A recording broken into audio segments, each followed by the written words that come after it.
नमस्ते हजुरहरू सम्पूर्णलाई अनि a very good afternoon to all. So guys finally यत्रो दिन प्याकिङ गरेको हामीले अस्ति दिन तयारी गरेको चाहिँ है आज चाहिँ लोड हुन गइरहेको छ।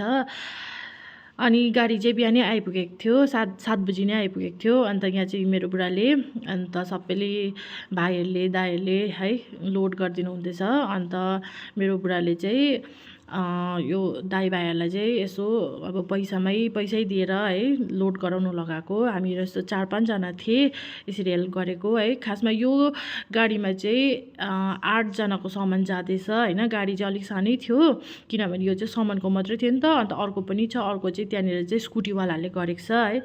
अन्त यसरी बसेर यसरी जाँदाखेरि साह्रो दुःख लाग्दो रहेछ है। सबैको सामानहरू लोड भइसकेको छ। अन्त यो चाहिँ अब हाम्रो टर्न थियो होइन। अन्त यहाँ चाहिँ हाम्रो सामान चाहिँ टोटलमा चाहिँ 6वटा थियो। अन्त त्यो चाहिँ हालिसकेको छ अहिले फिलहाल भन्ने चाहिँ।